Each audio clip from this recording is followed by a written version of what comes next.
vitu ambazo kumo story. Hivi mwanangu unajua nini? Yaani mimi huwa nikiwaga kama hapa yani huwa najiulizaga fulani. Yaani najiuliza hivi kwa mfano mara umegeuka kuwa mwanamke unaweza ukafanya nini ili ujikwamue kwenye maisha yako? Kwangu mimi naona majukumu yalikuwa yamepungua. Unajua wewe? Sisi wanaume tuna majukumu mengi sana. Lakini mwanamke ukigeuka kama mwanamke labda miujiza ya Yesu. Lakini na yenyewe ikiwezekana hiyo umenipunguzia majukumu maana wanaume watakuwa wananionga. Na yenyewe yani mimi huwa nafikiriaga hivyo. Yaani mimi kwanza nikigeuka kuwa mwanamke. Mwanangu nitatembeza mwanangu duka langu. Wewe unanunua hadi gari. Mwanangu nishawahi kumuona mwanangu amejenga mpaka nyumba. Mwanangu ila wanawake wana hela. Alafu kwa kupitia hiyo biashara yao wengine wana magari. Hatari bwana. Ukimuuliza una biashara gani?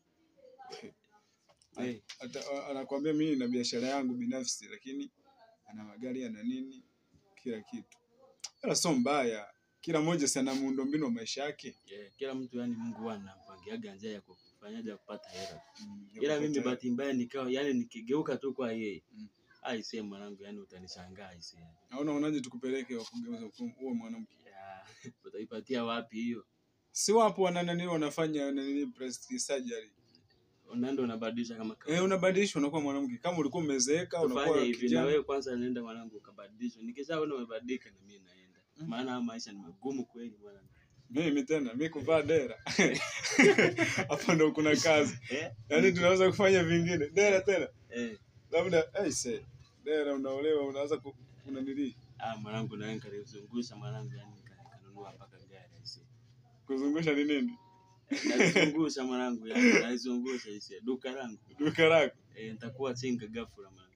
Au unaanza kuimba ule wimbo kazi yangu ya duka ni imeniweka matatani. Yaani hivyo sana. Ila nao wanaozungusha wana matatizo. Ukizungusha sana mwisho unajikuta umeshaingia kwenye shida. Hizo shida ni baadaye mwanangu. Shida ni baadaye. Si unajua tena aisee hali mbaya kinoma sana. Labda mimi jana usiku niliota napanda ndege. Sasa wewe tafsiri yake ni nini? Unapanda ndege? Sasa na wewe hapo tunataka tukupeleke kwa Mwamposa. Mwamposa wewe Mwamposa. Ila uweze kutuambia hiyo ndoto inamaanisha nini? Pengine ni kweli unaweza ukawa rubani sasa hivi mwanangu. Ukabadilisha maisha yako bwana. Maisha si unajua tena maisha yatabiriki unaamka asubuhi utegemei. Unakuwa tajiri. Unaamka